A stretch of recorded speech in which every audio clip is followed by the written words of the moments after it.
Hi everybody, Russell here from VectorVest. Let's get into the weekly video here. This is interesting. We're currently in a confirm down, so we do need to be careful. If I move over here to graphs, and then we're at note stock on the drop down market timing, and you'll see I've just set this layout here. Just got the MTI on here, and I've just made the graph jump out a bit more. And if I put on the confirmed calls here, you'll see there we are. There's the confirmed down. The market's trending down, so we want to be careful. But it got me thinking, because when we get the next confirmed up, it'll provide a great opportunity again to pick up stocks and consider going back into the market. And depending how long the confirmed down remains in place, right? So here it wasn't all that long, but also it depends on how severe the market pulls back. Will it be a little correction? Will it be a pretty deep correction like the coronavirus market sell down? Because what I've seen typically is the deeper this correction is, the more explosive the rebound typically tends to be. And as such, let's start getting ourselves ready, because we don't know where the market's going to end up. Maybe it pulls back to around about here and then turns around, starts coming back up. At that point where we get the signals to go back into the market, we can now empower ourselves to find some great stocks for the next run as the market turns back up. Okay, with that said, we know in VectorVest we have incredibly powerful tools here, because what we can do every day is we can come into Stock Viewer per the Viewers tab, and VectorVest will rank and sort all of these stocks every day with the best combinations of fundamentals and technicals at the top of the list per our master VST indicator. So it combines RV, RS, RT into one master indicator. It's not just these three divided by 3, there's a bit more to it.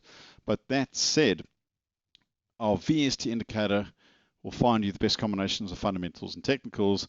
And you'll see over the years in Australia, you won't get a lot of stocks where the VST is above 1.4. If you can find a VST stock of 1.4 or better, that is an excellent score on a scale of 0 to 2.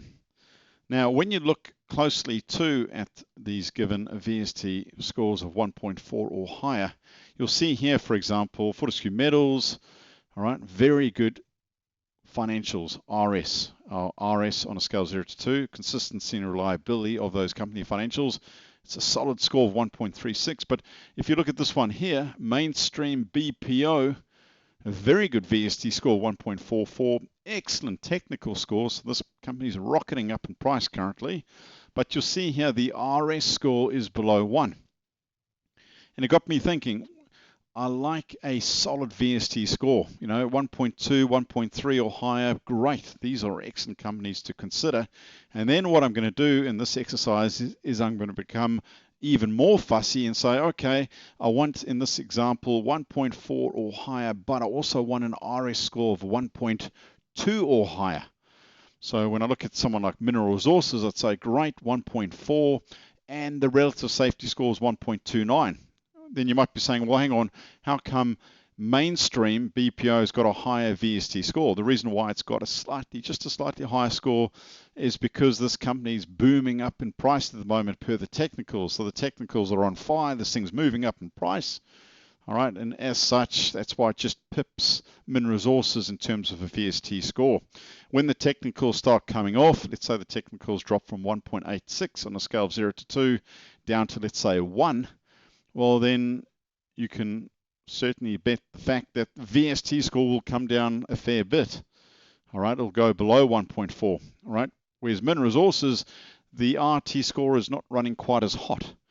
And as such, even if the RT score were to come down a wee bit, chances are it's still going to remain a very high VST score, all right, because it's got X and RV and RS, which equates as part of that VST calculation. Whereas it looks to me like Mainstream BPO, a fair bit of that VST score is being driven by those raging technicals, right? So this company's really running hot at the moment. And if you graph it, you can have a look. And you can see, wow, look at that, really motoring up in price. Earnings are driving it up nicely too. Look at those technicals, all right? So those technicals are really going gangbusters at the moment, all right? I'd rather prefer this stock here. The technicals are still going well, right? Still holding above 1, but it's not quite as running quite as hot. And as such, I'm not sort of as concerned that maybe the technicals are going to sort of fall off quite quickly, bearing in mind that we're currently in a confirmed down, right? So there we are, that confirmed down. We just need to be careful because we know that as the market goes down, it drags the stocks with it too. And we'll see here, there's a confirmed down. Technicals are having a bit of a breather. All right, so I then got to work and I said, all right, well, let's test this out. Great, you've got this theory, but how does it stack up? So I got to work. So I built myself a basic uni search. All I said is VST greater than or equal to 1.4 and relative safety greater than or equal to 1.2. Okay, so to do this, click on your first blank parameter box. In this case, it's pre-populated, but that would be your first blank parameter box if you didn't have anything in there. Stocks, capital appreciation, VST. Operator, yep, you got it, greater than or equal to, and then the value here, custom value, and type in 1.4. That's it. Next one here, parameter, stocks, capital appreciation, RS. Yep, just like you did before, greater than or equal to, in here, custom value, put in 1.2. That's it. And the last thing here is the sort. Now, I played around with the sort, and this worked pretty nicely. CI in descending order, so you're finding those smooth left right trending stocks. And secondary sort, I was playing around here. Try this RT in ascending order. Okay, so RT with some upside explosive potential there. We know they're strong fundamental and technical stocks. All right, but your key driver is this primary sort CI. All right, so you can experiment and play around. This combination here worked very well for me. With that said, let's go have a look at our graphs and see where the last confirmed up took place. So we're currently in a confirmed down. So when this market does turn, this is an opportunity. For us, we could consider this type of methodology. So 11th of November, that's when the market did turn last year after a very brief confirmed down. So let's do it for a bit of fun. Let's go back to the 11th of November. So I've already put it in, 11th of November 2020. Run the search. Look at that, just 3 stocks that were found. All right, and let's do this. Let's quick test all. So just 3 in total. Now, where did the confirmed down kick in? So we went in from the 11th of November. So that's the confirmed up. And then if I roll it forward, right, so there we are. There's our confirmed up. December, January, February, and we've just come into the confirmed down. Where was it now? 24th. All right, so the 24th of February. There we are, 24 Feb. All right, so I'll push OK. So 11 November to 24 Feb to the confirmed down. Let's run the test. All right, I already had in there, but I just wanted to show you how I did it. So from confirmed up to confirmed down, look at that, 30-odd% returns. Wow. All right, 41% for FMG, min 46. And Data DDR just on 2.75. So this one didn't quite fire, but look at those two, really took off. All right, and if I go back to graphs and do it again, let's go back here. This was a pretty explosive rally after that correction there due to coronavirus. So 20th of May 2020. 20th of May 2020. Let's do this. Let's click on date box here. Let's go back to May the 20th. There we are. There's a confirmed up. Run the search. All right, and we'll quick test the top, let's say top 5 here. Let's grab the top 5. Now, look at that, wow, until 24th of Feb, but the confirmed down came in before that.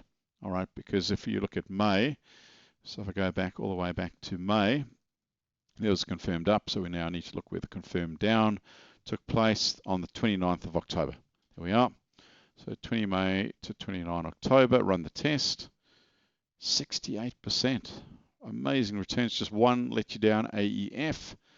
All right, but certainly made up more than enough on the remaining ones there. Look at that, 172 there for Temple and Webster, really benefiting due to the coronavirus lockdown and homeware products being sold. Okay, so with that methodology, the best way to test it is to jump into Backtester. So to speed things up, I've done it already for us. So what I've done here, you'd need to do is set up a uni search. All right, so set up that uni search there, and then save it. All right, once you've saved this, then what you do is you come into Backtester, and this is the settings I did for Backtester. Right, so I'm going to click on Edit here. I'll show you the returns very shortly. So give it a name. So I've called it VST greater than or equal to 1.4 and RS greater than or equal to 1.2. I've kept all of the settings exactly per the standard settings in Backtesting. Now, just to note there, to do this exercise, you do need auto timer. All right, so you can always take out a trial. I'll put a link there to take out a trial to auto timer. You can trial it out and see what you think. It's a brilliant tool. It's a big time saver. All right, so I've kept it all the same on the account settings, standard settings, and then what I've done is as follows. I've used the RT kicker timing signal, so a middle of the road timing signal. It's not super aggressive, but it's also not super conservative. It's a great timing signal here in Australia. Automation rules up. Yep, you got it. I'm going to type back into that uni search that we've just built. All right, so I've saved it under my long searches, for example. There it is. Stop criteria, 28% gain, 10% loss. You might be saying, well, hang on, why did you set it at 28 and 10? Because the back testing proved that that was some of the better results. Now, by all means, take my initial parameters and adjust them as you see fit. Can you improve the returns? Can you make it a lot better?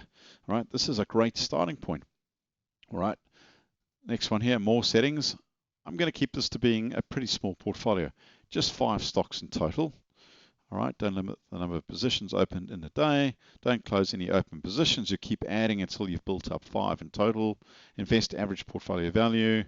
Odd lots, limit repurchases for 60 days. No more than 2 stocks in an industry. No more than 5% of a stock's average volume. All right, automation rules down. No action.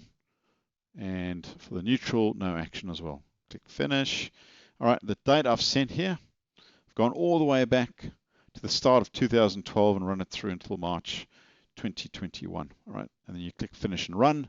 And because I've done the run already, it'll say finish because I haven't made any changes. Let me do this. I'll turn that off for now and just make this jump out. Look at that equity curve. It's pretty impressive. All right, and if I minimize this down here, let me show you. So this run here has averaged about 26% returns a year on average. Compound rate of return 14%, max drawdown 21%. That's pretty impressive considering the time frame. So that's the most that a portfolio has lost from a peak to trough cycle. Probably was around about here. That's where it looked like a bit of a sell down took place. Okay, so not bad at all. So once you're then happy with it, click on convert, and I'm going to convert from the end of backtest. Right, so there you go, and you then push on OK, and it'll save it, open the portfolio, and now you can track this each and every day. So I've got it now at my fingertips. Here it is. Each and every day, I can now track what's taking place. And interestingly enough, Dicker Data and Oz Minerals are the companies currently being held. All right, there it is. So each and every day you can track this. Let's go back to Backtester here just to show you a bit more of the engine behind this. If I click on reports and click on summary report, I just want to show you here in terms of the summary, a total of 123 trades. That it works out just over 1 trade a month on average, so about 12 to 13 trades a year. So if you don't mind doing around about 1 trade a month, this could be a portfolio you could consider. I'm not saying that this is the one you should consider. I'm just testing out an idea between VST being greater than or equal to 1.4 and RS being greater than or equal to 1.2. Looks to me like this strategy here has a fair bit of merit to it. It's really stacking up. All right, and we saw in the investment club the month before, Michael there did a brilliant presentation on top VST stocks, which got me thinking, well, let's, play around with those settings a bit more, and let's adjust for an RS greater than or equal to 1.2. And there's the end results. I'm quite impressed with what I'm seeing here. It's really stacking up. A nice 26% returns here on average, about a trade a month. This is just one such portfolio that you can consider. All right, so I hope you got a lot out of this week's weekly essay. Until next week, have a great weekend. Bye for now.